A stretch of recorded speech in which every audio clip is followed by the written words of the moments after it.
Dahil sa nabasag na cellphone sa pinagtatrabahuhang gadget shop, biglang natapos ang trabaho ni Nancy at sa pagkakataong ito ay permanente na. Sinisanta na siya. Dinala siya ng kanyang mga paa sa isang estasyon ng bus. Hawak ang sobre ng kanyang huling sahod. Tila doon na magtatapos ang kanyang pag-asa. Ngunit sa gitna ng kanyang pag-iisa, isang iyak ng bata sa hindi kalayuan ang pumukaw sa kanya. Sa kabila ng sariling pighati, pinili niyang tumayo at lapitan ng bata. Isang desisyon na hindi niya alam na siyang magtatakda sa kanya sa bagong landas. "Bata, anong pangalan mo? Bakit ka umiiyak na mag-isa dito?" Tumingala ang bata. Ang mga mata nito ay namumugto at puno ng kalungkutan. "Lisette po, pinalayas po kasi ako." Kumirot ang puso ni Nancy dahil sa kanyang narinig. "Sinong nagpalaya sa'yo? Nasaan ang mami at daddy mo?" Umiiling na lamang si Lisette at mas lalo pa itong napaiyak. "Patay na po ang daddy ko. Ang mami ko po nawawala. Ang tita ko po ang nagpalaya sa akin. Ayaw niya na raw po sa akin." Hindi alam ni Nancy ang kanyang sasabihin. Isang mensahe ng kalupitan ang nabuo sa isip niya para sa tiyahin ng nasabing bata. "Saan ka na pupunta ngayon? May iba ka pa bang kamag-anak?" "Wala na po. Hindi ko po alam kung saan po ako pupunta." Tinitigan ni Nancy ang bata. Sa kabila ng sarili niyang kawalan ng trabaho at direksyon, hindi niya kayang talikuran si Lisette. Nakita niya sa mga mata nito ang parehong pakiramdam ng pagiging mag-isa sa mundo. Huminga siya ng malalim at gumawa ng isang desisyon. "Gusto mong sumama muna sa akin?" Napatingin si Lisette sa kanya. May bahid ng pag-asa sa mga mata nito. "Maliit lang ang tinitirahan ko at katatanggal ko lang din sa trabaho. Pero ipinapangako ko, hindi ka magugutom. Maghahati tayo sa kung anong meron ako." Dahan-dahang tumayo si Lisette.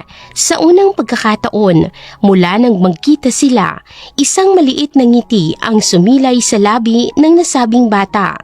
Iniabot ni Nancy ang kanyang kamay. "Halika na, Lisette. Uwi na tayo." Magkahawak kamay sila na naglakad patungo sa bus station. Parehong walang kasiguraduhan kung anong naghihintay na umaga. Ngunit sa sandaling yun, nahanap nila sa isa't isa ang pansamantalang kanlungan.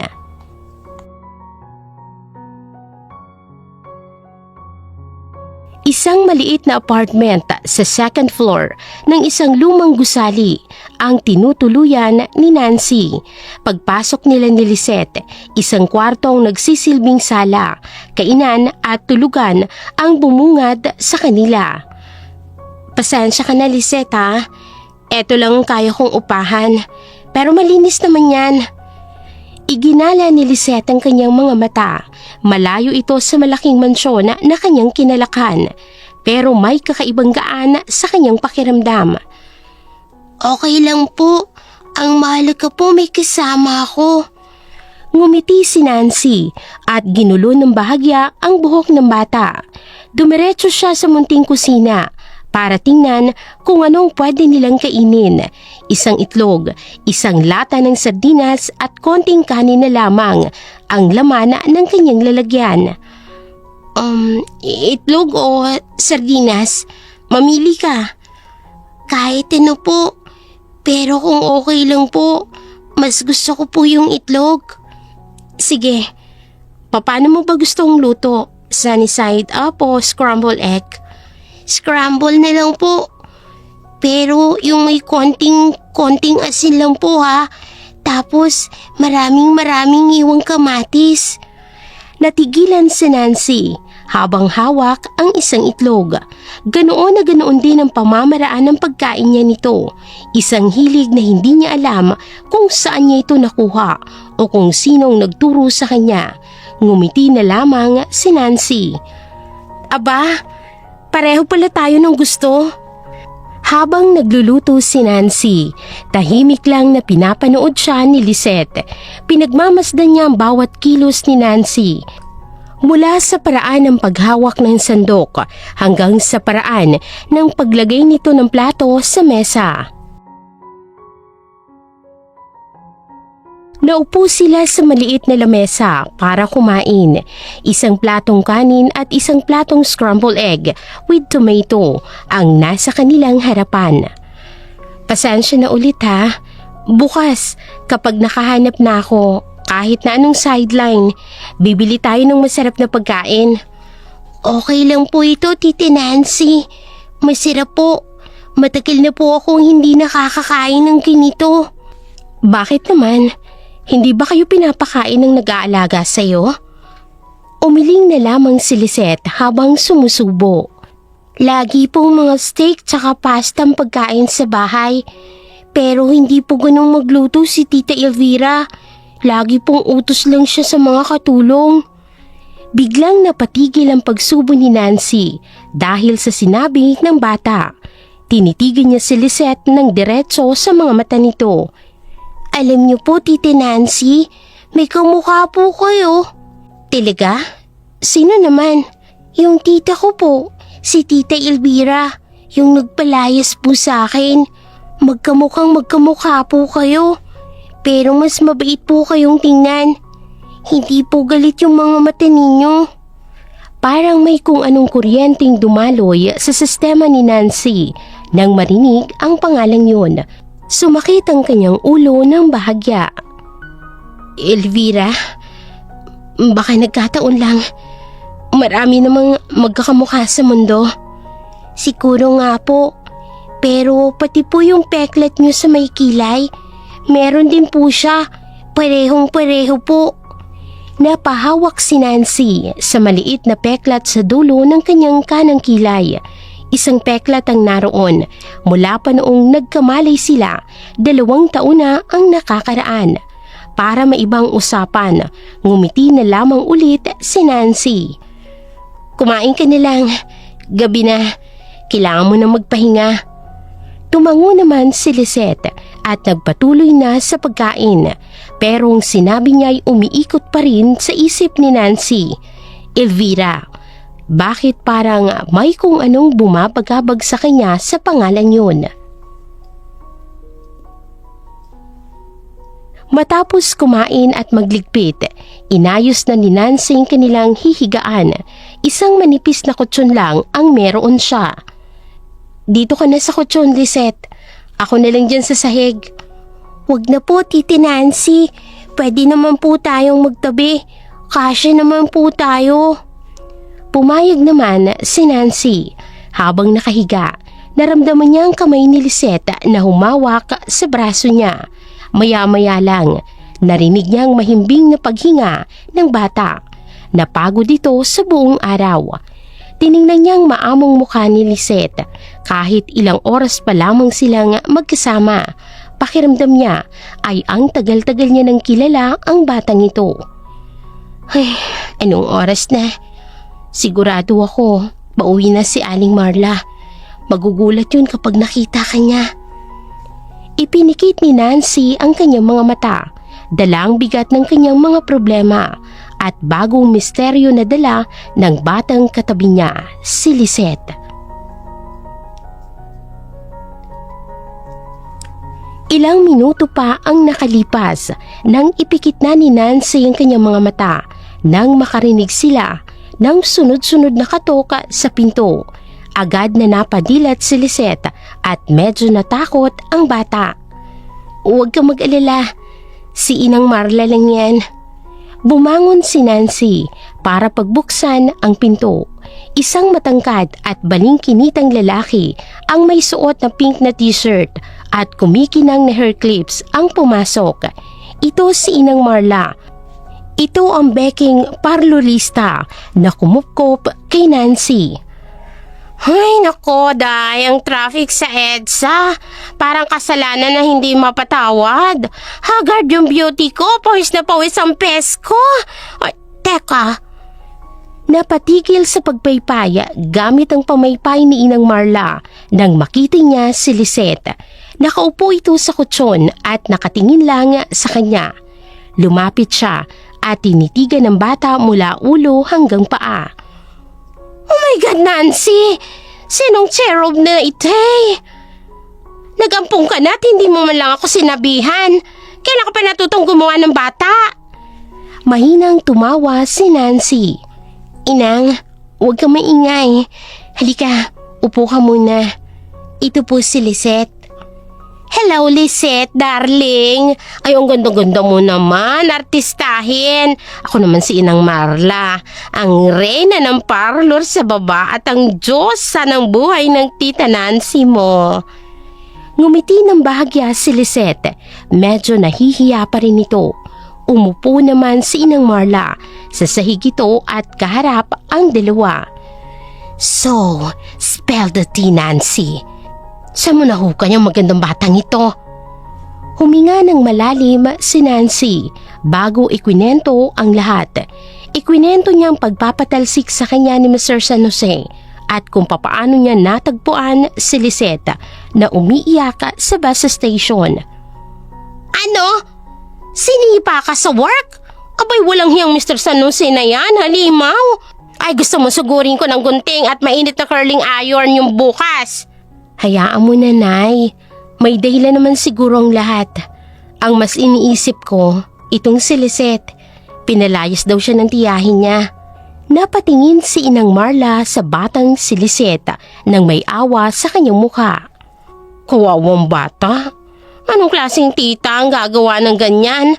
Palalayasin ng isang anghel na katulad mo? Ay, kung ako ang tita mo, araw-araw kitang isasali sa Little Miss Philippines." Tapos, Nay, may isa pa.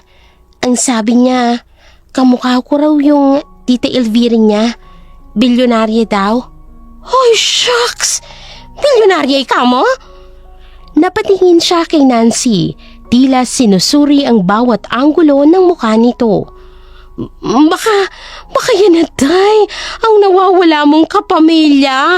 Malay mo, isa ka palang prinsesa na may amnesia. Nako, naging mayaman ka. Huwag mong kalilimutan ako, ha? Kahit isang pirasong designer bag lang, sold na ako nun." "Ikaw talaga, Nay. Nagbibiro ka lang eh. Nagkataon lang siguro." Habang nag-uusap sina Nancy at Inang Marla, tahimik lang na nakikinig ang batang si Lisette. Nakita niyang sinseridad at kabaitan sa mga mata ni Inang Marla. Alam niyang mapagkakatiwalaan niya ito. Dito na siya gumawa ng isang desisyon sa kanyang isipan. Kailangan niyang makausap si Inang Marla ng palihim. Siya lang ang makakatulong sa kanya na malaman ang katotohanan. Tumayo si Inang Marla at may kinuha sa dala niyang paper bag. "O siya, tama na ang drama. May dala akong siopaw, mainit pa. Kainin niyo na yan. At ikaw, Nancy, huwag kang masyadong mag-iisip. Bukas, tutulungan kitang maghanap ng bagong trabaho. Pwede ka munang maging receptionist sa parlor." "Salamat talaga, Inay. Hindi ko alam ang gagawin ko kung wala ka." "Naku, ano ka ba? Pamilya tayo rito, ano? Ay, sige na, matutulog na ako sa kwarto ko sa baba. At ikaw naman, Lisette, huwag kang mahihiya sa akin. Kung may kailangan ka, ay katukin mo lang ang pink na pinto sa baba. Akin yun." Tumango naman ang batang si Lisette. Matapos magpaalam ni Inang Marla, muli nang nahiga ang dalawa. Ilang sandali pa, naramdaman ni Nancy ang paghinga ni Lisette nang naging malalim na. Senyales na tulog na ito, ngunit ang totoo, gising na gising pa ang diwa ng bata. Ipinikit niya ang kanyang mata. Sa isip niya, iisa lang ang plano bukas. Kakausapin niya si Inang Marla. Ibubunyag niyang lahat ng nalalaman niya tungkol sa nakaraan at hindi maalala ni Nancy. Kinaumagahan, maagang nagising si Nancy. Kailangan niyang kunin ang kanyang huling clearance mula sa gadget shop para makahanap na ng bagong trabaho. Ginising niya si Lisette ng dahan-dahan. Lisette, gising na. Aalis na muna ako saglit ha. May kukunin lang ako. Dito ka lang sa apartment.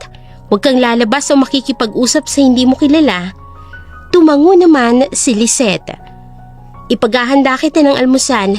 Mamaya aakit na dito si Inang Marla para tingnan ka. Huwag kang mag-alala. Saglit lang naman ako. Pagkaalis ni Nancy, mabilis na kumain si Lisette. Ito na ang pagkakataon niya nang marinig niya ang tunog ng pagbubukas ng parlor sa baba. Dahan-dahan siyang lumabas ng apartment at bumaba ng hagdanan. Ang parlor ni Inang Marla ay maliit pero masaya itong tingnan. Kulay pink ang pader nito at puno ito ng mga litrato ng mga artista. Amoy na amoy ang hairspray sa hangin. Naabutan ni Lisette si Inang Marla na nagwawalis ng mga buhok sa sahig. Oh, Lisette darling, good morning. Bakit bumaba ka? Nagugutom ka ba? Umiling naman si Lisette at lumapit. Inang Marla, pwede po ba tayong mag-usap? Yung tayo lang po. Nagtaka si Inang Marla sa pagiging seryoso ng bata. Itinigil niya ang pagwawalis at hinawakan nito sa balikat. Oh naman darling, halika, doon tayo sa likod. Dinala ni Inang Marla si Lisette sa maliit niyang opisina sa likod ng parlor. Pinaupo niya ito sa isang upuan habang siya naman ay umupo sa harap nito. Okay, spill the tea. Anong chika natin dyan, ha? Huminga ng malalim ang batang si Lisette. Sinubukan niyang magsimula sa paraang hindi halata. Inang Marla, pwede po akong magtanong? Kaano na po kayo katagal magkakilala ni Tita Nancy? Ngumiti si Inang Marla, natutuwa sa kuryosidad ng bata. Nako, yan ba ang secret natin? Abay, 2 years na darling, imagine. 2 taong ko ng alaga yan, akalain mo? Dahil sa pagiging natural na machika, hindi na napigilan ni Inang Marla ang sarili. Nakita ko lang yan sa tabing ilog, basang-basa, may mga suga, tulala, walang maalala, te. Amnesia ang drama. Ang tanging alam niya lang, ang pangalan niya raw Nancy. O kaya yun, dahil sa awa ng Diyos, ayun, tsaka dahil maaway na kong Diyos inampung ko ng lola mo. From sirena ng ilog to alaga ng reyna ng parlor. Habang nagsasalita si Inang Marla, hindi kumukurap si Lisette. Ang bawat salita ay parang piraso ng isang puzzle na bumabagsak sa tamang lugar. 2 taon, tabi ng ilog at walang maalala. Ang lahat ng piraso ay biglang nag-click sa kanyang isipan. Ang petsa ng aksidente, ang pagkawala ng kanyang ina sa ilog, ang 2 taong pag-aalaga ni Inang Marla, ang pagkakahawig nila ng kanyang Tita Elvira, ang peklat sa kilay nito at ang pagluluto ng itlog. Hindi napigilan ni Lisette ang mga luhang namuo sa kanyang mga mata. Sunod-sunod itong tumulo sa kanyang pisngi. Ngayon, sigurado na siya. Napatigil sa pagkwento si Inang Marla nang makita ang pag-iyak ng bata. Biglang nawala ang kanyang pagiging masayahin at napalitan nito ng pag-aalala. Uy, bakit ka naman umiiyak? May nasabi ba akong mali? Sorry na. Umiling naman ang batang si Lisette habang humihikbi. Inang Marla, tama po ang inala ko. Yung araw po na natagpuan niyo siya, yun po yung araw na nawala ang mami ko. Natigilan si Inang Marla. Ang mga ngiti niya ay naglaho. Tinitigan niya si Lisette at dahan-dahang napagtanto ang bigat ng sinasabi nito. Diyos ko, teka, sinasabi mo bang si Nancy ang... Siya po si Lara, ang mami ko. Ang Tita Elvira ko po kakambal niya. Kaya po sila magkamuka. Inang, ang mami ko po. Buhay po siya. Napaupo na lamang si Inang Marla, nanginginig Ang babaeng itinuring niyang kapatid, ang kaibigan niyang may amnesia, ay siyang nawawalang ina, isang biktima, isang taong may pamilyang nag-aakalang patay na ito. Niyakap niya si Lisette ng mahigpit, puno ng awang kanyang puso para sa dalawa. Shh, tana darling. Oh my God, ang bigat naman ito. Alam na ba ito ni Nancy? Umiling naman ang batang si Lisette. Hindi po. Paano ko po sasabihin? Baka hindi po siya maniwala sa akin. Tumingin si Inang Marla sa mga mata ni Lisette. Ang pagiging flamboyant niya ay napalitan ng seryosong paggalinga sa bata. Hindi. Kailangan niya malaman ang totoo. Karapatan niyang malaman kung sino siya at karapatan mong mabawi ang nanay mo. Pinunasan ni Inang Marla ang luha ng bata at ang kanyang sariling mga luha. Ay, sige, ganito ang gagawin natin. Hintayin natin ang pagka-uwi ni Nancy mamayang gabi. Sabihin natin siyang kausapin. Sabihin natin ang lahat. Huwag kang mag-alala, nandito ako. Hindi kita iiwan. Salamat po, Inang. Maraming salamat po. Sa sandaling yun, nabuo ang isang alyansa sa pagitan ng batang ulila at ng beking parlorista. May iisa silang misyon, ang ibalik ang nakaraan ni Lara at buuin muli ang kanyang winasak na tadhana.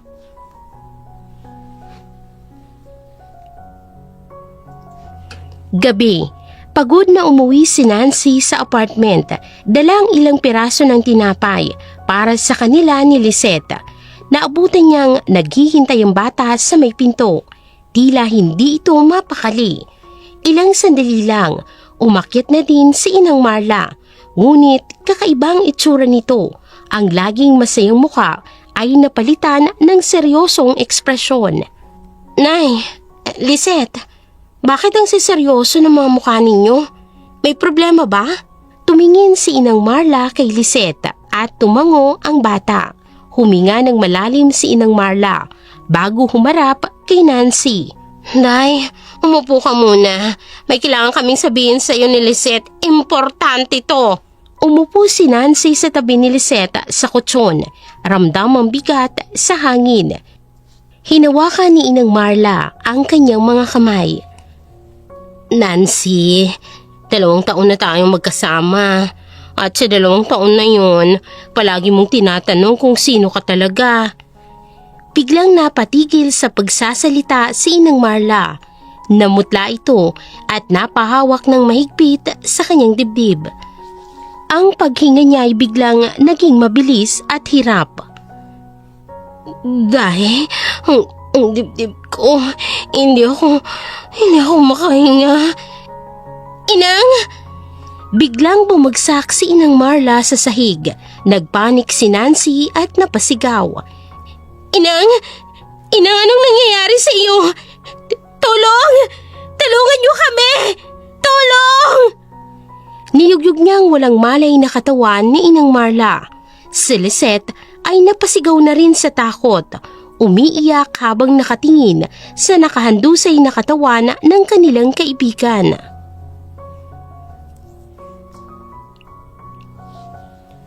Ang maliwanag na ilaw ng emergency room ang bumungad sa kanila. Magkayakap si Nancy at Lisette sa isang sulok. Parehong nanginginig habang naghihintay. Lumabas ang isang doktor mula sa pinto. Sino pong kapamilya ni Mr. Marlon Reyes? Tumayo si Nancy. Ako po, kaibigan niya po ako. Kumusta po siya, Doc? Malungkot na umiling ang doktor. I'm sorry. We did everything we could. Massive heart attack. He was dead on arrival. Gumuho ang mundo ni Nancy. Ang taong kumupkup sa kanya, ang itinuring niyang ina ay wala na. Napahagulgol siya habang yakap-yakap ang umiiyak na si Lisette. Ang sikretong dapat sana'y mabubunyag ay namatay kasama ni Inang Marla. Tulala't magkayakap pa rin nang bumalik sa madilim at tahimik na apartment. Ang saya at pag-asa kanina lang ay napalitan ng matinding kalungkutan.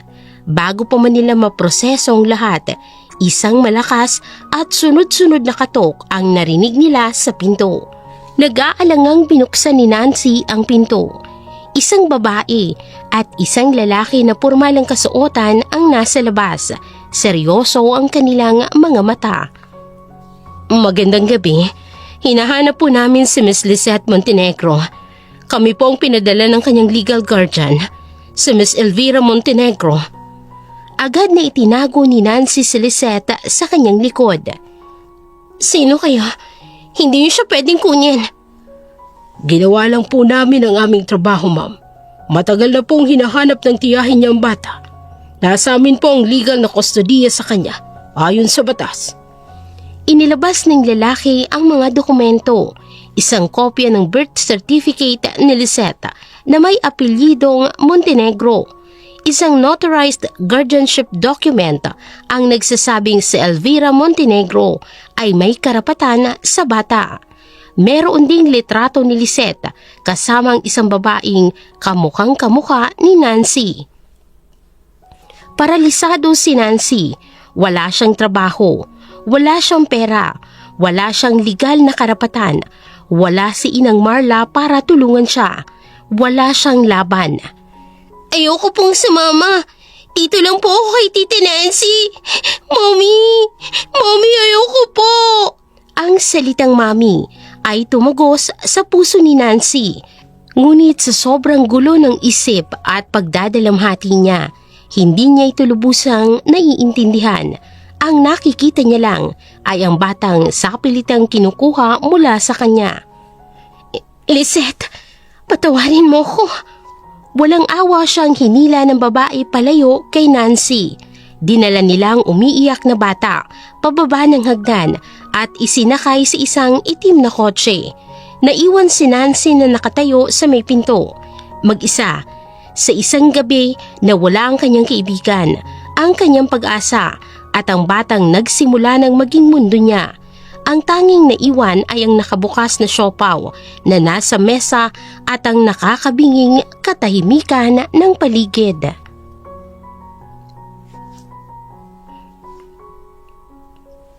Lumipas ang 3 linggo. Para kay Nancy, ang bawat araw ay mas mabigat kaysa sa nauna. Ang dating masayang apartment ay nabalot ng nakakabinging katahimikan. Wala nang malakas na tawa ni Inang Marla at ang mga tanong ni Lisette. Ang natira na lamang ay ang kalungkutan. Hirap siyang matulog sa gabi at kapag nakakatulog siya, binabagabag siya ng mga pira-pirasong panaginip, mga imahe na hindi niya maintindihan gaya ng isang masayang sigaw ng bata, amoy ng birthday cake at ang tunog ng makina ng sasakyan at isang malagim na pagtilapon.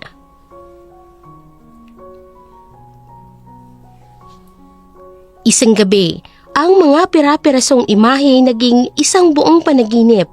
Nasa isang magandang hardin daw siya, isang malaking party. Nakasuot siya ng isang puting bestida. Sa harap niya, isang batang babae na kamukhang kamukha ni Lisette at nakatayo sa harap ng isang cake na may 7 kandila. Happy birthday, my little princess. Make a wish. Isang gwapong lalaki ang nagsalita. Naramdaman niya ang braso nito na nakaakbay sa kanyang bewang. Masaya sila at maituturing na isa silang pamilya. I love you, anak. Narinig niya ang sarili niyang boses, puno ng pagmamahal. Pagkatapos sipa ng batang kandila ay nagpalakpakan ang lahat ng tao. Biglang nag-ibang eksena. Sakay na siya ng kotse, katabi ang parehong lalaki. Ang bata ay nasa labas, kumakaway mula sa hagdanan ng isang napakalaking mansyon. Babalik tayo kagad. I love you, Laura. I love you more, Dennis. Hinalikan siya ng lalaki, ngunit biglang umalog ang sasakyan. Isang nakakasilaw na ilaw, isang malakas na sigaw, at ang sunod ay kadiliman. Nagising si Nancy na sumisigaw, basang-basa ng pawis ang kanyang damit at mabilis ang tibok ng kanyang puso. Umupo siya sa kutsyon at nanginginig. Lara, Dennis, paulit-ulit na umaalingaw-ngaw ang mga pangalan sa kanyang isip. Ang mga mukha sa panaginip ay malinaw na malinaw. Ang lalaki, ang bata at ang mansyon. Bigla niyang naalala ang mga salita ni Lisette. Mami! Mami, ayoko po! Kamukhang-kamukha niyo po si Tita. Tita Elvira po. Pareho po kayo ng peklat sa kilay. Naaalala niyang apelyido sa mga dokumento. Montenegro. Dahan-dahan ang mga pira-pirasong impormasyon ay nagsimulang magkabit-kabit. Ang panaginip ay hindi ordinaryong panaginip lamang. Ito ay mga alaalang matagal nang nakabaon sa kanyang isip. Ang babae sa panaginip ay walang iba kung hindi siya. Tumayo siya at humarap sa basag na salamin sa pader. Tinitingnan niya ang sarili niyang mukha. Ang peklat sa kanyang kilay. Hindi na isang estranghero ang kanyang nakikita. Lara. Ang pagkabigkas ng pangalan ay isang susi na nagbukas ng isang pinto sa isip niya. Biglang bumuhos ang lahat. Ang mukha ng asawa niyang si Dennis, ang yakap niyang anak na si Lisette, ang mukha ng kakambal niyang si Elvira, ang masayang pagsasama nila noon, ang lamat at ang aksidente. Hindi siya si Nancy, siya si Lara Montenegro. Ang batang kinupkup niya ay ang batang kinuha sa kanya ay ang kanyang sariling anak. Sa kalungkutang bumabalot sa kanya sa loob ng 3 linggo ay biglang napalitan ng isang nag-aalab na damdamin, galit, determinasyon at walang kapantay na pagmamahal ng isang ina. Pinunasan niya ang kanyang mga luha. Ang babaeng mahina at nalilito ay nawala na. Humarap siyang muli sa salamin at sa pagkakataong ito, isang babaeng may misyon na ang kanyang nakita. Ako si Lara at babawiin ko ang anak ko. Pananagutin ko ang dapat managot. Sa gabi ng kalungkutan ay naging simula ng kanyang panibagong pagbangon. Kinaumagahan, kasabay ng pagsikat ng araw ay ang pagsilang ng isang bagong babae. Wala nang anino ni Nancy na puno ng pagkalito at bighati. Ang babaeng nakatayo ngayon sa apartment ay si Lara Montenegro at sa mga mata niya ay may apoy. Isang apoy na dala ng galit at pagmamahal. Nilinis niya ang buong apartment. Itinabi niya ang mga gamit ni Inang Marla sa isang kahon nang may pag-iingat at pasasalamat. Pagkatapos, tiningnan niya ang natitira niyang pera. Sapat lamang para sa ilang araw. Kailangan niyang kumilos ng mabilis. Hindi siya pwedeng sumugod sa mansyon. Kailangan niyang magplano. Kailangan niya ng ebidensya at higit sa lahat, kailangan niya ng kakampi. Pumikit siya at pilit na hinahalungkat sa kanyang mga alaala. Sino nga ba ang mapagkakatiwalaan niya? Isang mukha ang lumitaw sa kanyang isip. Isang matandang lalaki na laging amoy lupa at mga halaman. Si Kamanoy. Si Kamanoy ay ang hardineryo ng pamilya nila mula pa noong siya'y bata pa. Siya ang laging nagtatakip ng mga kalokohan niya.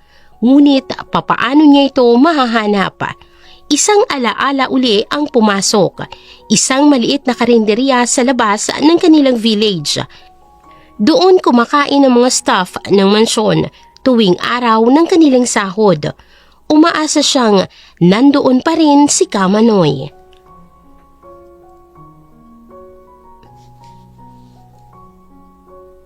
Gamit ang kanyang natitirang pera, sumakay si Lara ng bus. Bawat pamilyar na lugar na madaanan niya ay nagdudulot ng kirot at alaala. Pagbaba niya sa tapat ng kanilang village, ang Montenegro State, huminga siya ng malalim. Naglakad siya patungo sa hilera ng mga maliit na tindahan.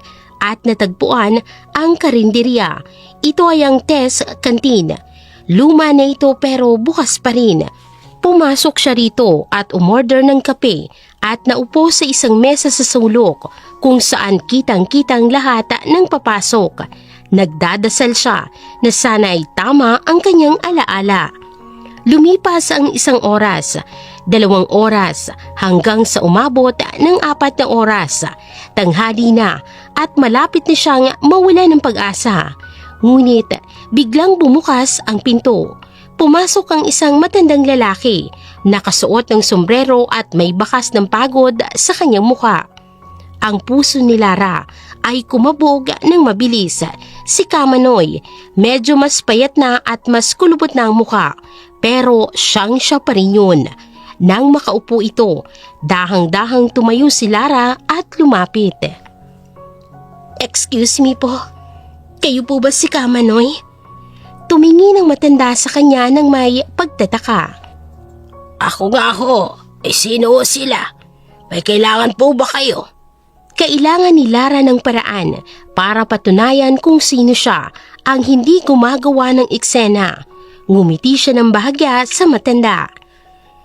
"Naalala niyo pa po ba yung batang babae na laging tumatakas sa hardin ninyo para lang manguha ng bulaklak ng santan? Yung lagi niyong tinatawag na prinsesa ng mga bulaklak?" Nanlaki ang mga mata ni Kamanoy. Ibinaling niyang tingin mula sa mukha ni Lara papunta sa peklat sa kilay nito. Ang bibig niya ay bahagyang bumukas sa pagkabigla. Prinsesa, Senyorita Lara, buhay kayo. Paanong nangyari? Ay, Diyos ko. Shh! Kamanoy, pakiusap po. Huwag po kayong maingay.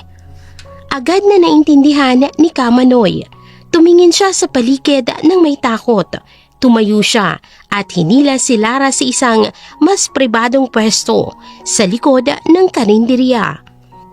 Patawarin niyo po ako, Senyorita. Akala po ng lahat. Akala po namin ay kasama kayo ni Senyorito Dennis. Paanong? Mahabang kwento, Kamanoy. Pero kailangan ko po ng tulong ninyo. Kailangan ko pong malaman ng lahat. Hinawakan ni Kamanoy ang kamay ni Lara. Sa mga mata ng matanda, nakita ni Lara ang katapatan na hindi nagbago sa loob ng 2 taon. Halika kayo, Senyorita. Sumama kayo sa akin. May alam akong mas ligtas na lugar. Marami kayong dapat na malaman. Marami nang nagbago sa mansyon mula nang nawala kayo. Dinala ni Kamanoy si Lara sa isang lumang kubo sa pinakadulong bahagi ng malawak na lupain ng mga Montenegro. Malayo ito sa mansyon at napapalibutan ng matataas na halaman, isang perpektong taguan. Dito po muna kayo, Senyorita Lara. Ligtas po kayo rito. Ako na pong bahalang magdala ng pagkain at tubig. Napaupo si Lara sa isang silyang gawa sa kawayan. Ang kanyang isip ay lumilipad agad sa loob ng mansyon. "Kamanoy, ang anak kong si Lisette, kumusta na siya?" Umupo ang matanda sa kanyang harapan, baka sa mukha ang kanyang lungkot. Mabuti po ang kalagayan niya, Senyorita. Sa pisikal, hindi po siya sinasaktan ni Senyorita Elvira. Pero hindi rin po siya minamahal. Para lang siyang isang gamit sa loob na bahay. Isang ala-alang ayaw tingnan pero hindi rin maitapon. Kumirot ang puso ni Lara sa kanyang narinig. Mula po noong kinuha siya ulit, madalas na siyang nakalak sa kwarto niya kapag umaalis si Senyorita Elvira. Narinig ko pong nag-uusap sila. Ayaw na raw po ni Senyorita Elvira na makatakas ulit ang bata. Ang kapatid ko, anong nangyari sa kanya, Kamanoy? Bakit siya naging ganyan? Nag-iba po siya, Senyorita, matapos ang aksidente. Siya na po ang humawak ng buong kumpanya. Naging matigas at pusong bato. Ang tanging mahalaga lang po sa kanya ay ang pera at ang pangalan ng pamilya. Lahat po ng staff ng mansyon, takot na po sa kanya. Huminga ng malalim si Lara. Kailangan niya nang itanong ang bagay na bumabagabag sa kanya mula pa noong bumalik ang kanyang alaala. Kamanoy, ang aksidente. May alam po ba kayo kung paano nangyari? Napayuko si Kamanoy, nanginig ang kanyang mga kamay na nakapatong sa kanyang tuhod. Meron po, senyorita. Isang sikretong matagal ko na pong dinadala. Tumingin siya ng diretso sa mga mata ni Lara. Naaalala niyo pa po ba si Ambo? Ang isa pa pong katiwala. Tumango si Lara. Si Ambo ay ang personal na driver at utusan ni Elvira. Pagkatapos po ng aksidente, naging lasenggero na po si Ambo. Palagi po siyang umiiyak at may ibinubulong sa sarili. Isang gabi, kinumpronta ko po siya. Lasing na lasing siya noon, senyorita, at umamin po siya sa akin. Napatigil sa pagsasalita si Kamanoy. Tila nanginig dahil sa bigat ng kanyang sasabihin. Inutusan daw po siya. Inutusan daw po siya ni Senyorita Elvira na putulin ang preno ng sasakyan ninyo ni Senyorito Dennis. Parang isang punyal na sumaksak sa puso ni Lara ang bawat salita. Ang hinala niya ay totoo. Ang sarili niyang kapatid ang pumatay sa kanyang asawa at sumubok na patayin siya. Hindi luha ang lumalabas sa kanyang mga mata, kung hindi purong galit. Nasaan na si Ambo ngayon? Pagkatapos niya pong magtapat sa akin, nawala na po siya, senyorita. Kinabukasan hindi na siya pumasok. Ang sabi po ni Senyorita Elvira, pinauwi niya na raw po sa probinsya, pero hindi po ako naniniwala. Sa tingin ko po, pinaligpit na siya para manahimik. Napatayo si Lara. Ang paghahanap kay Ambo ang sunod niyang hakbang. Buhay man o patay, kailangan niya ng pruweba. Kailangan kong mahanap si Ambo, Kamanoy. O kahit anong bakas na iniwan niya. Siya ang susi para mapanagot si Elvira. Tumayo si Kamanoy. Puno ito ng katapatan. Ano man po ang plano ninyo, senyorita, kasama niyo po ako. Kahit kamatayan ko pa po ang kapalit. Para po sa inyo at para mabigyan ng hustisya si Senyorito Dennis.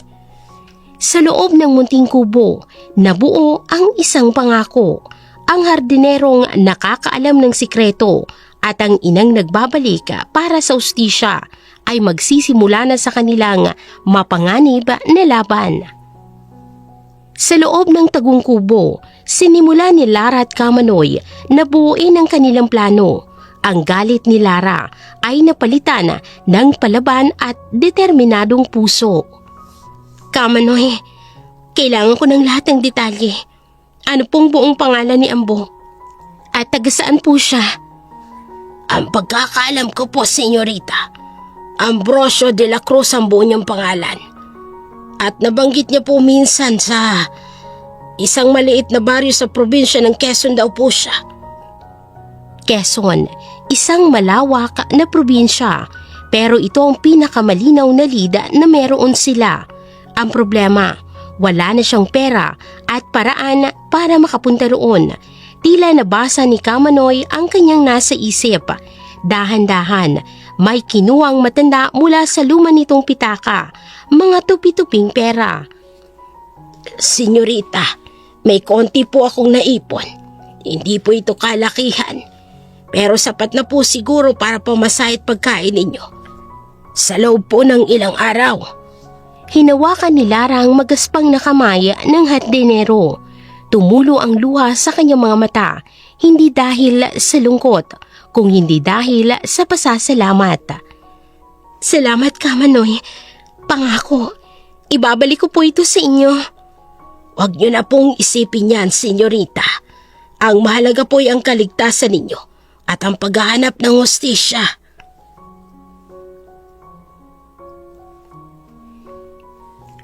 Kinabukasan, bago pa man sumikat ang araw, naghanda na si Lara. Hindi siya pwedeng maglakbay bilang si Lara Montenegro. Nagsuot siya ng mga luma niyang damit noong siya pa si Nancy. isang sombrero at malaking salamin. Ang itsura niya ay simple at hindi kapansin-pansin.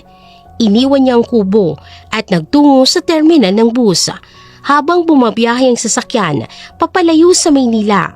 Ang bawat kilometro ay naglalayo sa kanya sa pagiging Nancy at naglalapit sa kanya sa katotohanan. Pagdating niya sa Lucena, ang kabisera ng Quezon, nagsimula siyang magtanong-tanong. Pumunta sa munisipyo at nagbabaka sakaling may record sila ni Ambrosio de la Cruz. Magandang araw po. Gusto ko po sana magtanong. Hinahanap ko po kasi ang kamag-anak kong si Ambrosio de la Cruz. Matagal na po kaming hindi nagkikita. Ang sabi po ay taga dito lang daw po siya sa Quezon. Tiningnan ng clerk ang listahan sa computer. Pasensya na miss, maraming Ambrosio de la Cruz dito. Kung wala kang address o pangalan ng baryo, mahihirapan tayong mahanap siya. Medyo nawala ng pag-asa si Lara. Nagpasalamat na siya at lumabas. Naglakad-lakad siya sa palengke, umaasang may nakakaalala sa pangalan, ngunit bigo siya. Nang papalubog na ang araw at handa na siyang maghanap ng matutuluyan para sa isang gabi, isang tricycle driver na kanina pa nakikinig sa kanyang pagtatanong-tanong ang lumapit. Miss, kanina pa kita naririnig. Sino ulit ang hinahanap mo? Ambrosio de la Cruz? Tumango si Lara, biglang nabuhayan ng pag-asa. May kilala akong pamilyang de la Cruz sa Barrio San Roque. Pero sa pagkakatanda ko, matagal nang walang Ambrosio doon. Ang kapatid niyang babaeng naiwan, si Aling Nita. Baka siyang dapat mong hanapin. Aling Nita, isang bagong pangalan, isang bagong pag-asa. Barrio San Jose? Alam niyo po ba kung saan doon mahanap si Aling Nita? Ngumiti ang driver at ipinadyak ang kanyang tricycle. Si Aling Nita. Sus, kilala yan ng lahat doon sa pagiging mataray pero mabait. Halika na miss, sakay ka na. Ihatid na kita. Sumakay si Lara ng tricycle habang tinatahak nilang daan papunta sa Barrio San Roque. Bumilis ang tibok ng kanyang puso. Malapit na siya. Ramdam niya na. Malapit niya nang mahanap ang susi sa lahat ng kanyang mga tanong.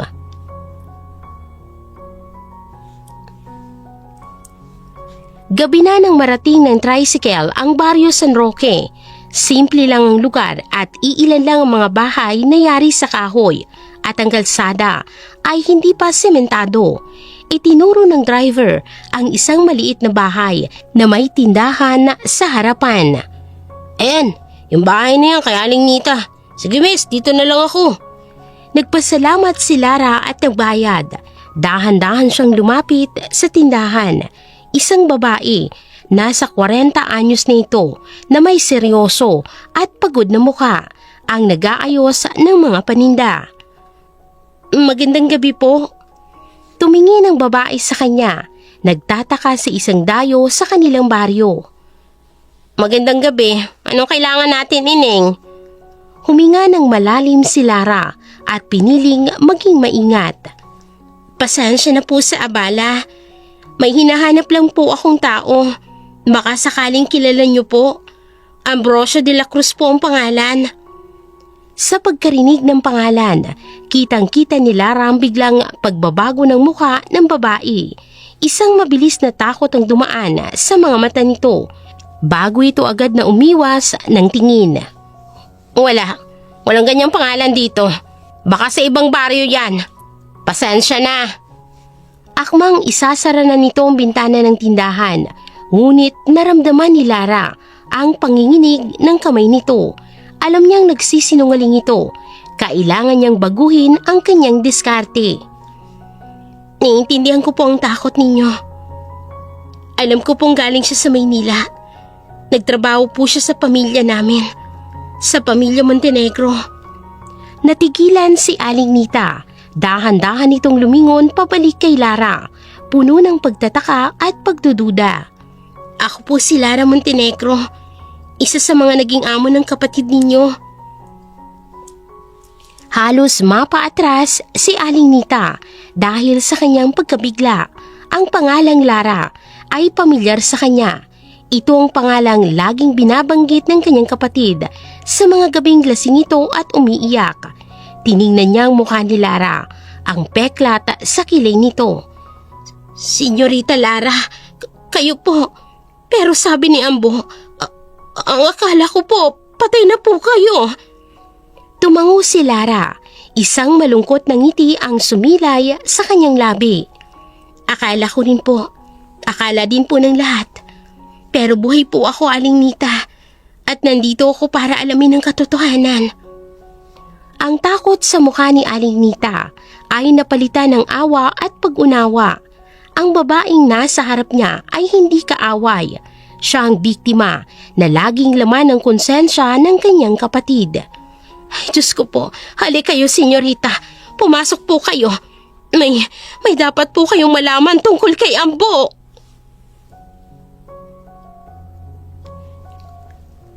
Sa loob ng simpleng sala, ikwinento ni Aling Nita ang nangyari. "Halos 2 taon na rin po ang nakakaraan nang umuwi dito si Ambo. Pero hindi na siya ang kapatid na kilala ko. Wasak siya, laging tulala, laging natatakot, laging lasing." Pinunasan niya ang kanyang luha na namumuo sa kanyang mga mata. "Lagi niyang sinasabi na may malaki siyang kasalanan sa inyo, na may dinamay siyang inosenteng pamilya. Gabi-gabi siyang binabangungot, sumisigaw at humihingi ng tawad." "Ano pong nangyari sa kanya?" "Isang umaga, hindi na siya nagising. Ang sabi ng doktor, binangungot daw. Pero alam ko, namatay siya sa takot at konsensya." Napayuko si Lara kung kailan kailangan niya ng testigo. Saka naman ito nawala. Akma na siyang magpapaalam at aalis na nang biglang may naalala si Aling Nita. "Teka, may isa pa pala. Bago siya namatay, may iniwan siyang sulat. Mahigpit ang bilin niya. Ibigay ko raw ito sa anak mo kapag nasa hustong gulang na.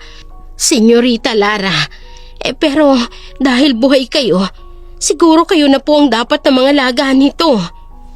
Biglang tumibok ng mabilis ang puso ni Lara. Tumayo si Aling Nita at pumasok sa kwarto. Pagbalik niya, dala niya ng isang luma at medyo naninilaw na sobre. Iniabot niya ito kay Lara.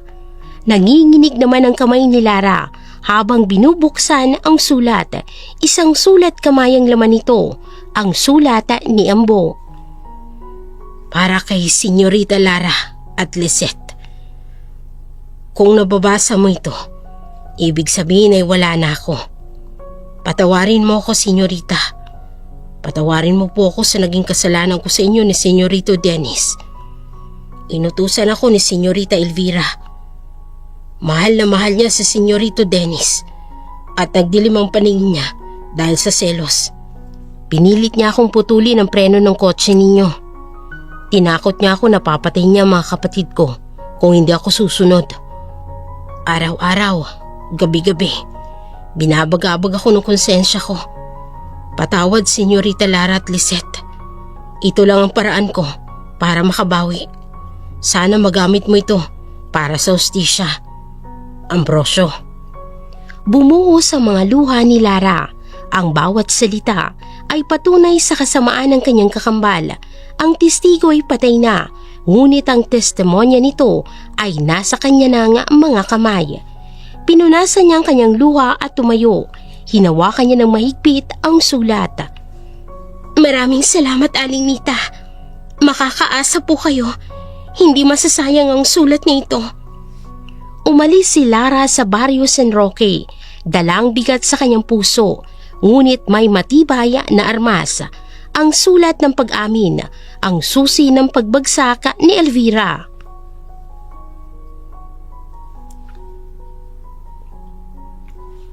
Habang nasa bus, pabalik na Maynila, paulit-ulit na binabasa ni Lara ang sulat ni Ambo.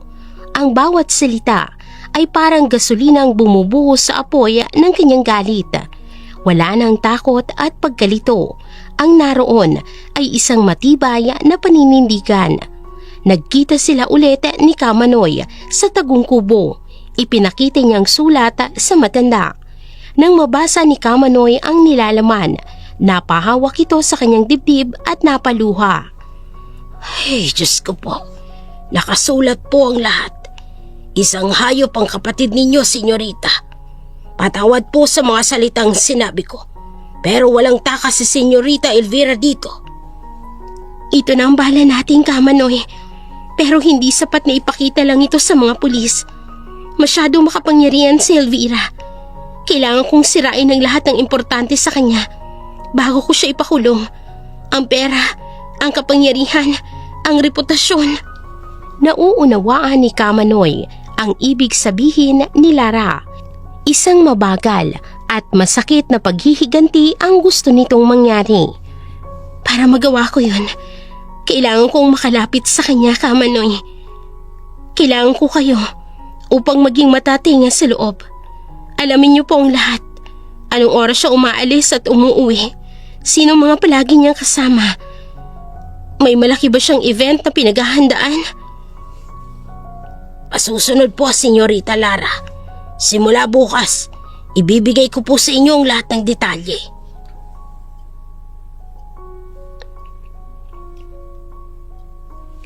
Kinabukasan, habang naghihintay ng impormasyon mula kay Kamanoy, sinimula ni Lara ang kanyang pagbabago gamit ang natitirang pera.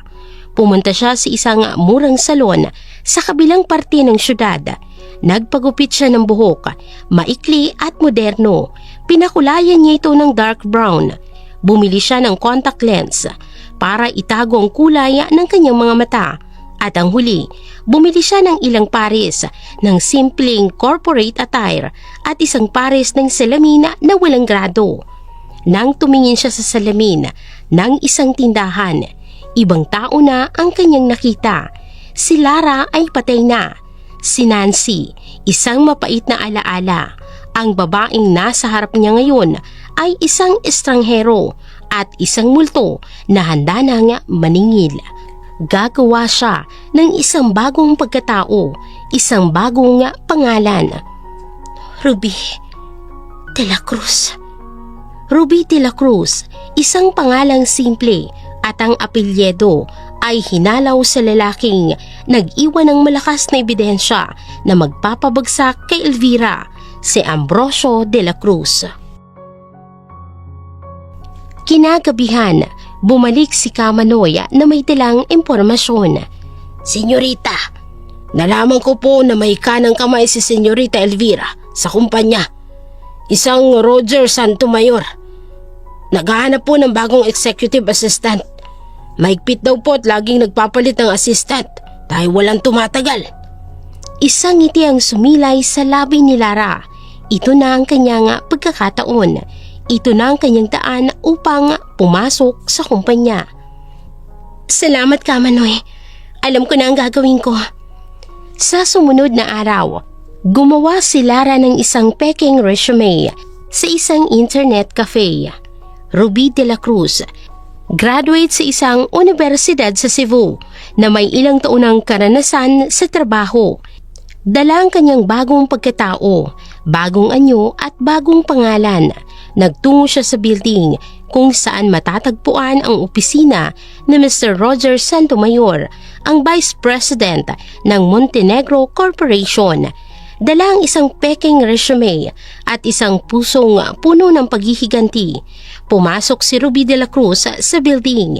Ito ang unang hakbang, ang unang chess move sa laro at laban sa sarili niyang kapatid.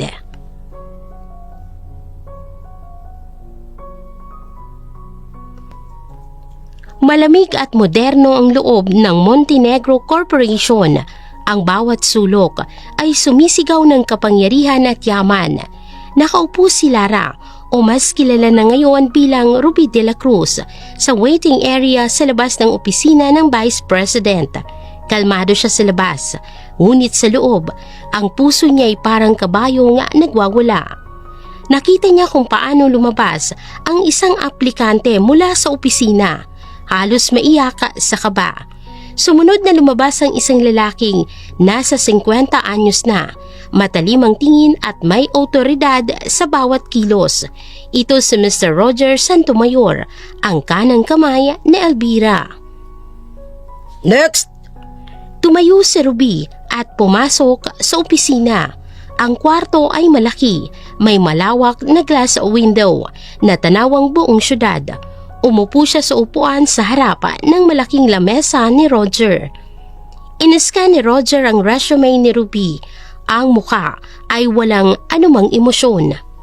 So, Miss De La Cruz, your resume is adequate. Pero nakakita na ako ng dose-dose ng adequate na resume ngayong araw. Bakit kita dapat i-hire? Anong pinagkaiba mo? Hindi nagpatinag si Ruby sa matalim na titig nito. Tumingin siya ng diretso sa mga mata ni Roger. Because I don't get intimidated, Mr. Santomayor. Hindi po ako nandito para maging kaibigan ninyo. Nandito po ako para gawing mas madali ang trabaho ninyo. Inaalam ko ang kailangan bago ito hingin at sinusolusyonan ko ang problema bago niyo pa malaman na mayroon ito. Hindi po kayo magsasayang ng oras kapag natanggap ako. Bahagyang tinaasan ni Roger ang kilay, tila may interes sa tapang ng babae na nasa kanyang harapan. Talaga? Okay. A hypothetical. Halimbawa, may meeting ka sa dalawang importanteng kliyente bukas, 10 a.m. Pero biglang tumawag si Miss Montenegro at nagpatawag ng emergency board meeting sa parehong oras. Anong gagawin mo? I will move the meeting with the two clients. I-reschedule ko po sila sa pinaka-convenient na oras para po sa kanila. Kahit sa isang mamahaling lunch o dinner pa, on the company's expenses bilang apology. Si Miss Montenegro po ang priority. Ang utos niyang batas ng kumpanyang ito. Napatango si Roger. Nasisiyahan siya sa sagot nito. Ngunit bigla, tinitigan niya na maiki ang mukha ni Ruby. Sumeryoso ang mukha nito na tila ba may inaalala. Alam mo, may kahoy ka. Pamilyar ang mukha mo. Nagkita na ba tayo dati? Ito ang sandaling kinakatakutan ni Lara. Ngunit ang mukha ni Ruby ay nananatiling kalmado. Ngumiti siya ng bahagya, isang ngiting profesional. Sa tingin ko po hindi pa, sir. Baka po may isa lang talaga akong mukha na pangkaraniwan. At sigurado po ako, matatandaan ko kung nakilala ko ng Vice President ng Montenegro Corporation. Ang kumpiyansa sa kanyang sagot ang siyang nagpawi sa anumang pagdududa ni Roger. Bumalik ito sa pagiging seryoso at businesslike. Itinapon niyang resume ng iba pang aplikante sa basurahan. Fine, you're hired. Huwag mo kong bibiguin sa pagpili sa iyo. Magsisimula ka bukas, 7 a.m. sharp. Malate ka ng 1 minuto, tanggal ka. Yes, sir. Makakaasa po kayo. Tumayo si Ruby, nakipagkamay at lumabas ng opisina na may parehong kalmadong ekspresyon. Ngunit sa pagsara ng pinto ng elevator, napasandal siya sa pader at huminga ng malalim. Nawala ang peking ngiti ni Ruby. Napalitan nito ng isang ngiting tagumpay, isang ngiting malamig at mapanganib. Nakapasok na rin siya sa loob. Nasa loob na ng kuta ng kaaway ang multo.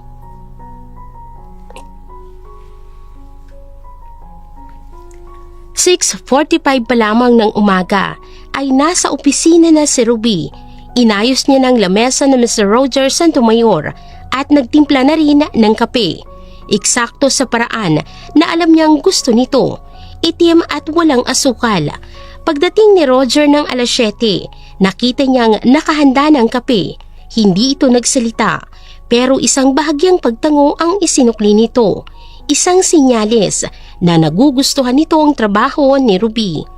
Sa mga sumunod na araw, ipinakita ni Ruby kung bakit siya ang dapat kunin para sa trabaho. Ang dating magulong schedule ni Roger ay naging organisado.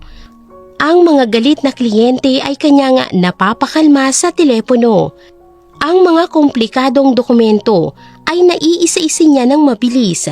Pinapatunayan niya na siyang mapagkakatiwalaan at maaasahan sa trabaho. Isang hapon, habang abala siya sa pag-aayos ng mga papeles, biglang tumahimik ang buong paligid. Naramdaman ni Ruby ang pagbabago. Mula sa elevator, lumabas ang isang babae. Nakasuot ng isang mamahaling itim na business suit. Matangkad, elegante, at may aura ng kapangyarihan. Si Elvira Montenegro. Sa unang pagkakataon, sa loob ng 2 taon, muling nakita ni Lara ang kanyang kakambal. Isang alo ng galit at bighati ang tumaan sa kanyang sistema. Ngunit ang mukha ni Ruby de la Cruz ay nananatiling kalmado at profesional. Dumiretso si Elvira sa opisina ni Roger. Dadaan sana ito sa lamesa ni Ruby nang hindi man lang siya tinitingnan. Ngunit tumigil ito. Tinitigan siya ni Elvira mula ulo hanggang paa. Bago ha? Yes, ma'am. I'm Mr. Sotomayor's new executive assistant, Ruby de la Cruz. Good. Make sure you last longer than the last one. Pagkasabi noon, pumasok na ito sa opisina. Hindi man lang siya nakilala. Para kay Elvira, isa lang siyang bagong empleyado, isang lamgam sa kanyang malawak na mundo. Lalo lamang nag-aalabang pagnanais ni Lara na wasakin ang kanyang kakambal.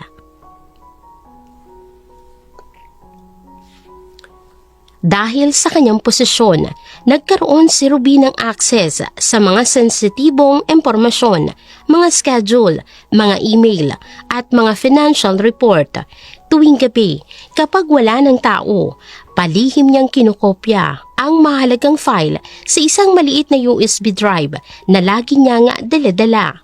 Habang nagmamasid, napansin niya ang isang senior accountant, si Aling Tess, isang babaeng nasa 50 anyos na, laging pagod at laging kabado kapag nasa paligid si Elvira.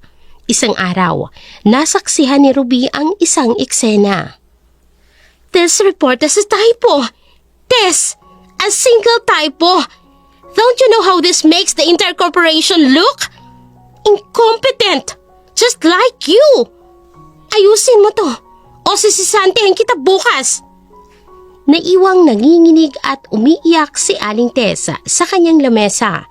Ito na ang hinahanap na pagkakataon ni Ruby. Nilapitan niya ito, dala ang isang basong tubig. Aling Tess, okay lang po ba kayo? Heto po ang tubig.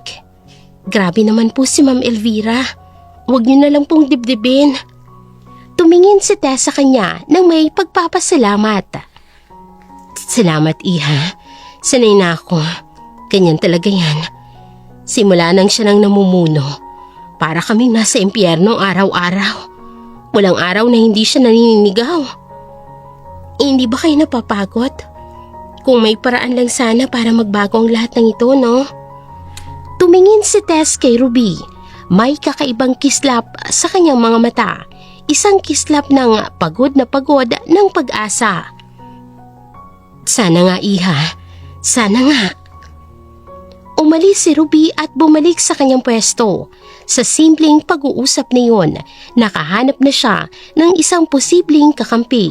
Isang taong may galit at sama ng loob na naipon sa loob ng maraming taon.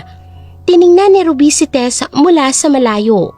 Nahanap niya na ang isang taong patunay na hindi gusto ng mga maliliit na empleyado ang estilo ng pamumuno ni Elvira. Sa mga sumunod na araw, lalong pinagtibay ni Ruby ang relasyon niya kay Aling Tess. Nagbabahagi siya ng kanyang tanghalian, kinukumusta ito at pinapakinggan ang mga hinaing nito. Unti-unti, nakuha niya ang buong tiwala ng matandang accountant. Isang araw, habang sabay silang nagkakape, sinimula ni Ruby ang sunod niyang hakbang. Aling Tess, napansin ko lang po, parang may mga project na minamadali si Ma'am Elvira. Lalo na po yung Pacific Getaway Project. Lagi po kasing bukang bibig ni Mr. Santomayor. May special po ba doon? Tumingin si Tess sa paligid para siguraduhin walang nakikinig at bumulong siya. Shh! Huwag kang maingay, iha. Pero yung proyektong yan, malaki ang hinala ko. Na dyan niya kinukuha yung mga kickback niya. May mga kumpanya siyang binabayaran na wala namang opisina. Papel lamang. Milyon-milyon ang nawawala sa kumpanya dahil sa kanya. Ito na ang hinahanap ni Lara, ang ebidensya ng korupsyon, ang wawasak sa tiwala ng mga business partner ni Elvira. Ganun po ba? Grabe naman po. Wala pong naglalakas ng loob na mag-report? Sino? Sinong maglalakas ng loob? Lahat kami, takot sa kanya. Lahat kami may pamilyang binubuhay. Tumingin si Ruby ng diretso sa mga mata ni Tess. Ang boses niya ay seryoso at puno ng pag-uunawa. Paano po kung may paraan para ilabas ang katotohanan, Aling Tess? Paano kung may makakatulong sa atin na itama ang mali? Tutulong po ba kayo? Nakita ni Lara ang takot sa mukha ni Tess. Nanginginig itong umiling. Nako, iha, delikado yan. Buhay natin ang kapalit. Papatayin tayo ni Ma'am Elvira kapag nalaman niya. Kaya nga po kailangan nating gawin ito ng tama at palihim. Aling Tess, ang tagal niyo na pong nagtitiis. Hindi pa po ba sapat? Kung ibibigay niyo po sa akin ang kopya ng mga dokumento na nagpapatunay dyan, ako na pong bahala sa lahat. Titiyakin ko pong hindi kayo madadamay. Ito na po ang pagkakataon natin para makalaya sa takot. Nag-isip ng malalim si Tess. Tumimbang sa isip niyang takot at sa posibleng mangyari at ang galit na naipon sa kanya sa loob ng maraming taon. Pagkatapos ng ilang sandali ng katahimikan, tumingin siya kay Ruby na mas determinado ang mga mata. Sige, iha, itataya ko na. Pagod na rin akong matakot. Sa mga sumunod na araw, palihim na kinopya ni Tess ang mga incriminating na financial record ng Pacific Getaway Project. Ang bawat peraso ng papel ay isang pako sa kabaong inihahanda ni Lara para sa kanyang kapatid. Samantala, bilang assistant ni Roger, nalaman ni Ruby ang tungkol sa pinakamalaking event ng taon para sa kumpanya. Ruby, I want you to coordinate with the events team. The 50th anniversary gala next month. Miss Montenegro wants it to be perfect. Lahat ng bigatin sa mundo ng negosyo at politika darating. This is her crowning moment. Her crowning moment. Ngumiti si Ruby. O ang kanyang pagbagsak. Nahanap niya na ang perpektong entablado. Isang gabi kung saan ang lahat ng mata ay nakatuon kay Elvira. Isang gabi kung saan ang lahat ng pinaghirapan nitong itayong imahe ay guguho sa isang iglap. Hawak na ni Ruby ang dalawang pinakamahalagang bagay. Ang ebidensya mula kay Tess, ang perpektong entablado para sa kanyang paghihiganti.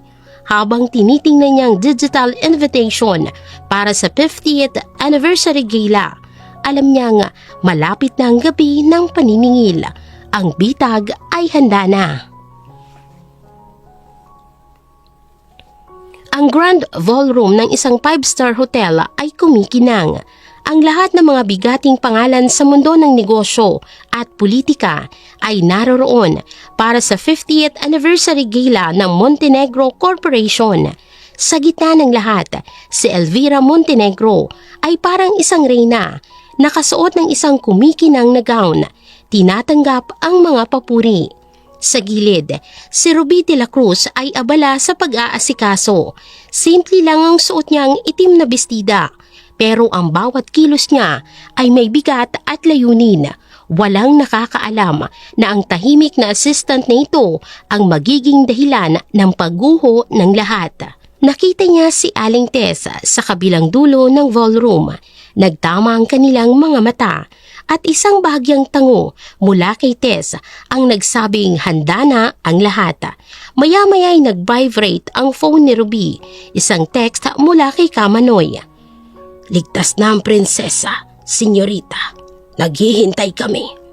Huminga ng malalim si Ruby. Ligtas na si Lisette. Ngayon, pwede ninyang simulan ang finale.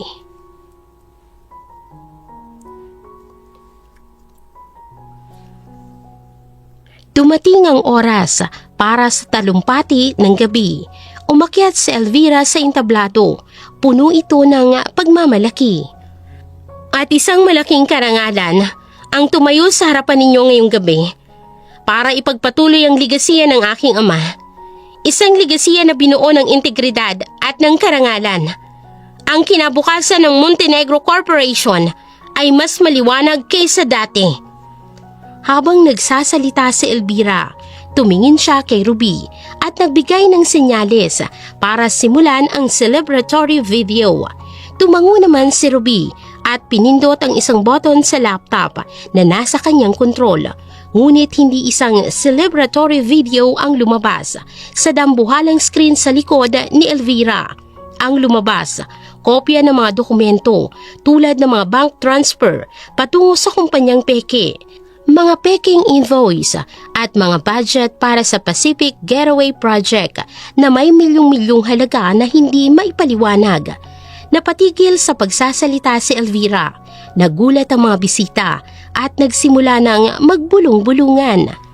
Bago pa man makasigaw si Elvira o si Roger na ipatigil ito, nagbago muli ang nasa screen. Lumabas ang sulat kamay ni Ambo. Isang boses ang nagsimulang magbasa nito, isang boses na kalmado pero puno ng pait. Patawarin mo ko, senyorita. Inutusan ako ni Senyorita Elvira. Pinilit niya akong putulin ang preno ng kotse ninyo. Ang bulungan ay naging isang malakas na hiyawan ng gulat. Ang lahat ng mata ay napunta kay Elvira na ngayon ay namumutla at nanginginig sa entablado. Biglang namatay ang mga ilaw sa ballroom.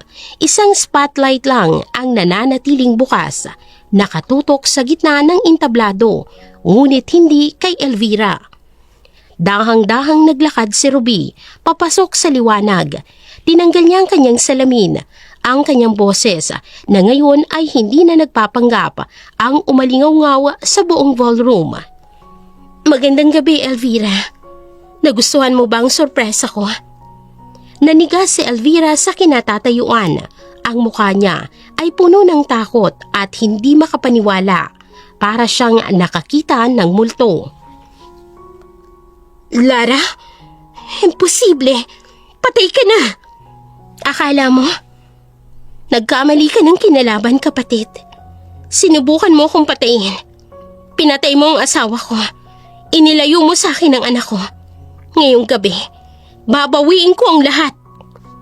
Sa sandaling yun, bumukas ang pinto ng ballroom at pumasok ang mga pulis. Dire-diretsong naglakad patungo sa entablado. Ang mga miyembro ng media ay nagkagulo. Nagkislapan ng mga flash ng kamera. Sa harap ng daang-daang bisita, sa ilalim ng libu-libong flash ng kamera, gumuho ang mundo ni Elvira Montenegro. Ang reyna'y hubad na. Ang lahat ng kanyang kasalanan ay nakalantad na. Habang papalapit ang mga pulis, tinitingnan lang siya ni Lara nang hindi galit kung hindi puno ito ng tagumpay. Ang gabi ng paniningil ay dumating na. Matapos ang kaguluhan sa ballroom, isang lugar lang ang nasa isip ni Lara. Dinala siya ng kanyang mga paa sa isang tahimik na parke kung saan naghihintay ang isang lumang kotse. Sa pagbukas ng pinto, isang maliit at bibong taong tumakbo at yumakap ng mahigpit sa kanyang binti. Si Lisette. Umupo si Lara sa bangko at isinandal ang nanginginig na anak sa kanyang dibdib. Hinaplos niya ang buhok nito.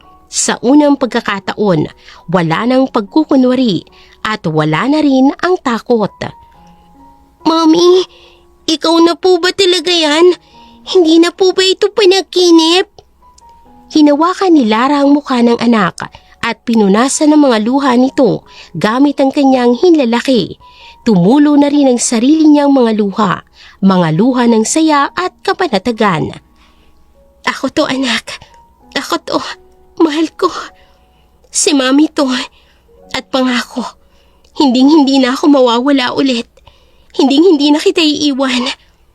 Namiss po kita, Mami. Sobra-sobra. Namiss din kita, anak. Walang araw na hindi kita naisip. Kahit noong hindi pa kita naaalala. Niyakap niya ng mahigpit si Lisette. Dinama ang init ng katawan nito na matagal niya nang pinapangarap. Sa gilid, nakatayo si Kamanoy, tahimik na umiiyak sa tuwa habang pinapanood ang muling pagsasama ng mag-inang pinaghiwalay ng kasakiman. Sa wakas, ang prinsesa ng mga bulaklak ay muling nakapiling ang kanyang munting usbong. Ang gabi ng paghihiganti ay naging gabi ng paghilom. Makalipas ang isang buwan, isang laman ng bawat balita ang kaso ng mga Montenegro. Matapos ang mabilis na paglilitis, hinatulan ng habang buhay na pagkakabilanggo si Elvira Montenegro para sa mga kasong murder, frustrated murder at large-scale fraud. Ang kanyang kanang kamay na si Roger Santomayor ay nahatulan din ng 20 taong pagkakakulong dahil sa pagiging kasabwat nito sa pandaraya sa kumpanya. Pinatay ni Lara ang telebisyon. Nakaupo siya sa sala ng mansyon. Ang mansyong dati simbolo ng kanyang masayang nakaraan ay naging isang malagim na trahedya. Ngayon, ito na ulit ang kanilang tahanan. Mami, aalis po tayo. Nilingon ni Lara ang anak na bihis na bihis. May hawak itong isang punpo ng puting rosas. Ngumiti siya sa bata. "Oh anak, may kailangan tayong bisitahin."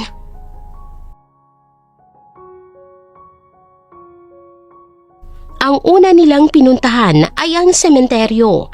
Nilapitan nila ang isang puntod na malinis na naaalagaan. Nakaukit dito ang pangalang Dennis Montenegro. Inilapag ni Lara ang mga bulaklak. Hinaplos niya ang malamig na lapida. "Mahal ko, nanalo tayo. Nagtagumpay tayo. Sana kung saan ka man, masaya ka na at payapa. Heto na ang prinsesa natin, no? Ang laki-laki niya na." Umupo si Lisette sa tabi ng puntod. Hi, Daddy. Si Mami po bumalik na. Sana po nandito ka para makita mo siya. I love you po, Daddy. Nagtagal sila roon, nagkwentuhan tungkol sa masasayang alaala ni Dennis. Para silang isang buong pamilya ulit, nag-uusap sa ilalim ng kalangitan, pinag-uugnay ng pagmamahal na hindi kayang burahin ng panahon o ng kamatayan. Ang sunod nilang destinasyon ay ang maliit na parlor sa lumang gusali. Sarado na ito at may karatolang for rent sa labas. Tumayo sila sa harap nito, kapwa may lungkot sa kanilang mga mata. "Kung hindi dahil kay Inang Marla, anak, wala na ako dito ngayon. Siyang nagsalba sa akin." Alam mo, Mami, nakakatuwa siya. At saka ang tawag niya sa akin, si Rob. Sabi niya pa, isasali niya raw po ako sa Little Miss Philippines. Isang ideyang nabuo sa isip ni Lara. Kinuha niyang kanyang cellphone at may tinawagan. "Hello? Yes. I'm calling about the commercial space for rent." Hindi ako magrerenta. Bibilhin ko ito." Ibinaba niya ang telepono at tumingin kay Lisette.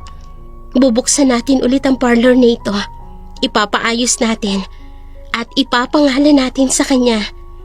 Ito ay magiging Inang Marla Livelihood Center. Isang lugar na tutulong sa mga taong nawawala at nangangailangan ng pangalawang pagkakataon." Ito na ang paraan niya para pasalamatan ng kaibigang nagbigay sa kanya ng higit pa sa matutuluyan. Nagbigay ito sa kanya ng pag-asa noong panahong wala na siya nito.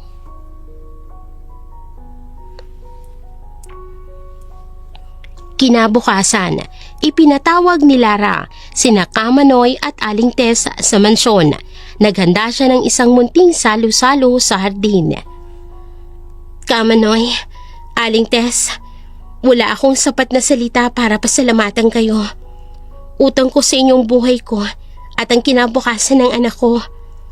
Ang tapang at katapatan ninyo ang naging sandata ko. Inabutan niya sila ng tig-iisang sobre. Kamanoy, ito po ay munting lamang na halaga para makapagsimula kayo kahit na anong gusto ninyo. Pero higit pa dyan, gusto kong manatili kayo rito sa mansyon. Kayo na po ang magiging pinuno ng lahat ng hardinero. Walang pwedeng umalis sa inyo sa pwesto ninyo habang buhay.